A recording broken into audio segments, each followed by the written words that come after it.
Hi, I'm Akila, and tonight's story is inspired by true accounts, but the details have been creatively adapted for narrative effect.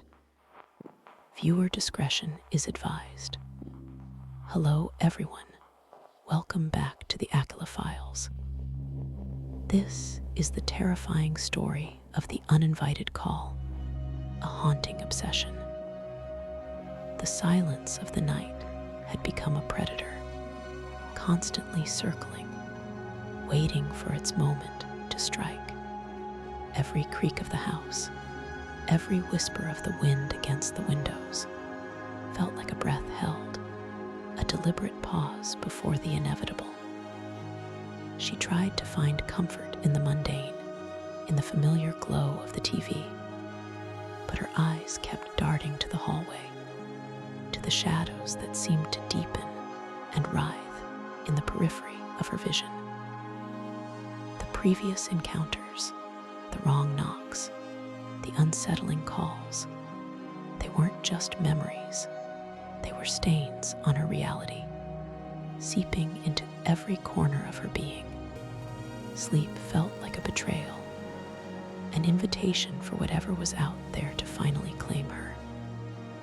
So she sat, tense and wired, a kitchen knife lying cold and heavy beside her on the worn fabric of the couch. A pathetic, last-ditch attempt at defense against an unknown, unseen enemy. Then, at precisely 2:13 a.m., it started. A low, insistent hum that resonated deep within the quiet of the room. Her phone. It wasn't just vibrating, it was rattling. A furious, almost violent tremor against the polished wood of the coffee table. The sound grew, a malicious hum that clawed at the edges of her sanity, refusing to be ignored.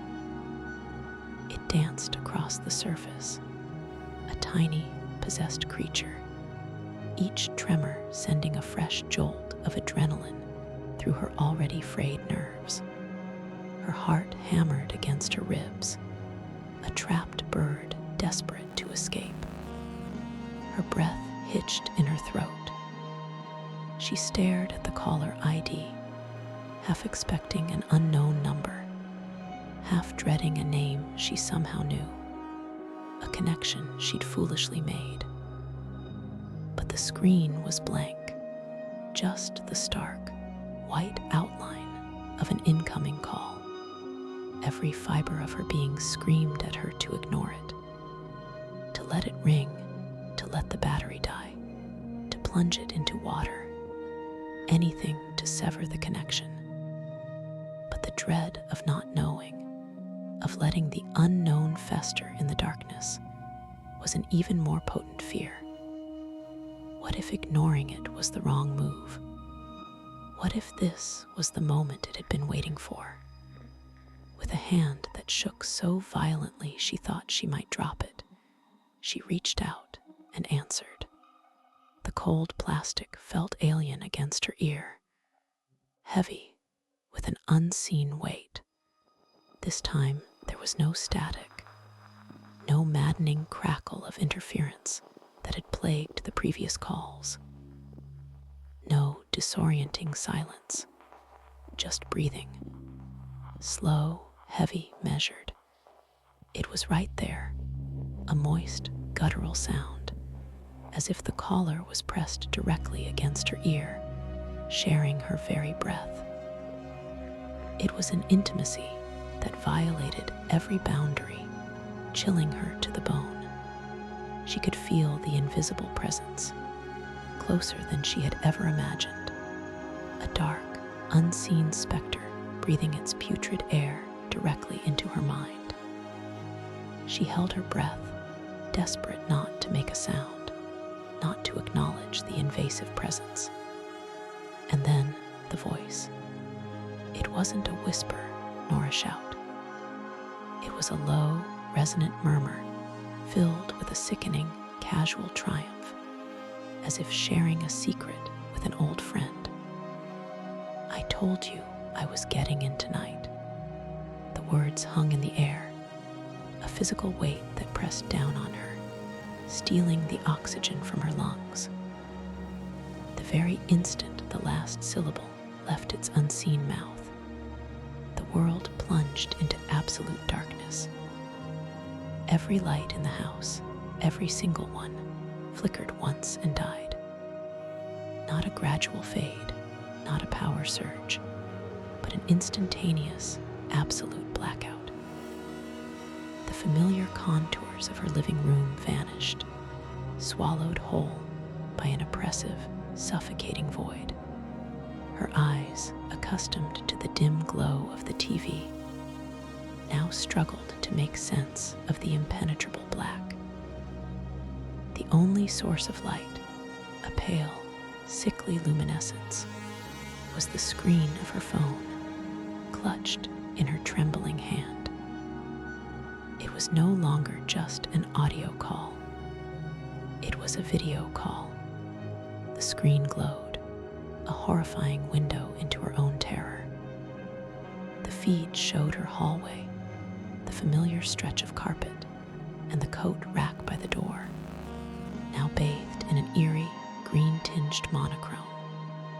And there it was, the hooded figure standing perfectly still, silhouetted against the deeper blackness of her front door.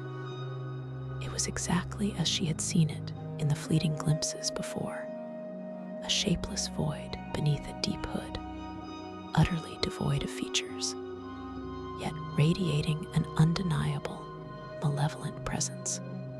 Her grip on the knife tightened, the cold steel digging into her palm, a futile anchor in a world turned upside down.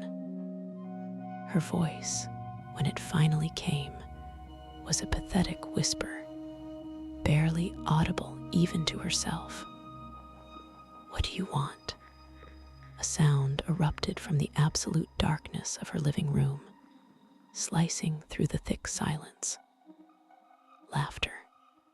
Not the tinny, distorted cackle from the phone, but a guttural, resonant sound that vibrated through the very floorboards beneath her feet.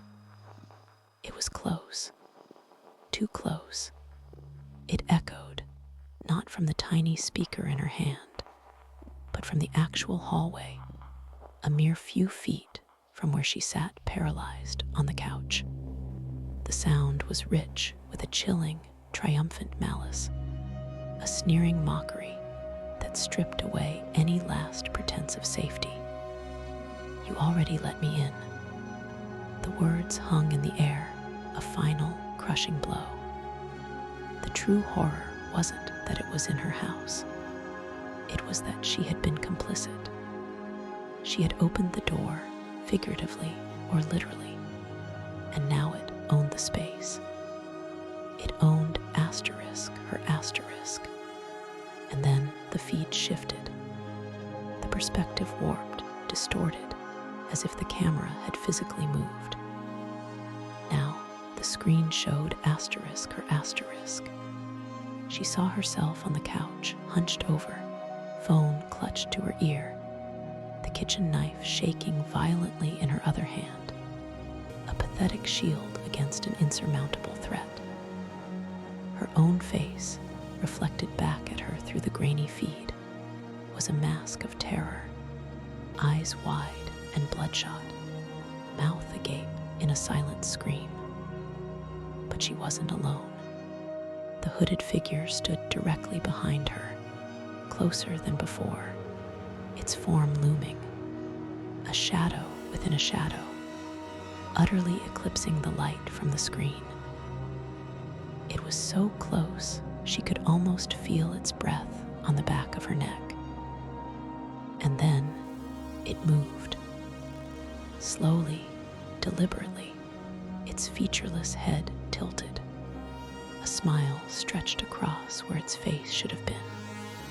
A grotesque, unnatural rictus that seemed to split its very form, revealing a void of impossible blackness behind it, as if its face was merely a thin membrane covering an abyss.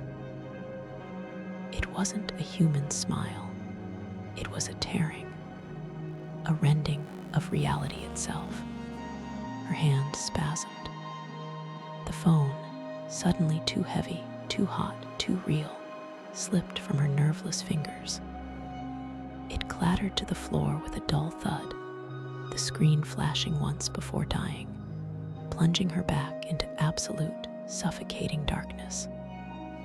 The last connection to the outside world, to any semblance of reality, was severed. Her eyes strained, desperately trying to pierce the black, but there was nothing. Just the oppressive weight of the unknown, the certainty that something unspeakable was inches from her. Then the sound, 3 slow, even knocks. Thump, thump, thump. They weren't from the door. They weren't from the floor.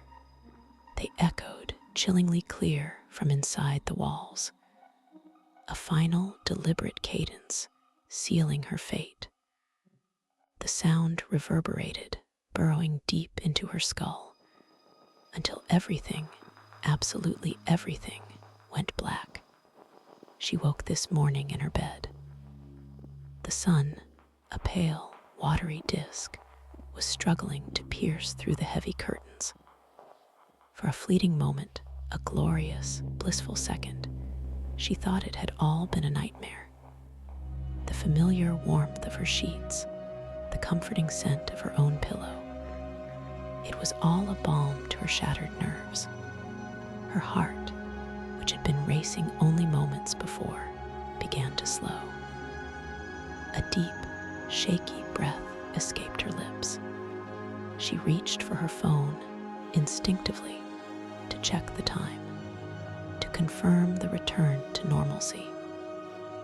It was lying beside her, exactly where she always kept it. The screen glowed to life, illuminating the dust motes dancing in the dim light. And there it was, a single, unread message.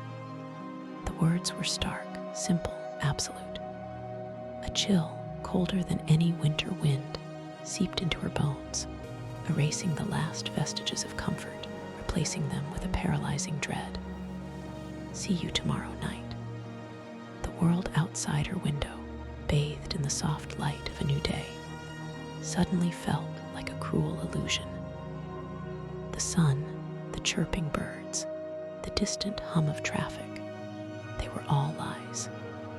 Her sanctuary had been breached, her mind violated, her very reality twisted into something grotesque and inescapable. Tomorrow night wasn't just another day away. It was an appointment, a promise, a sentence. And she knew, with a certainty that chilled her to her very soul, that she had already let it in. She was no longer waiting for the knock. She was waiting for the inevitable. If you dare to face the darkness, subscribe now to the Acula Files. Hit that notification bell and brace yourself for more untold horrors. Don't let fear consume you. Embrace it with us.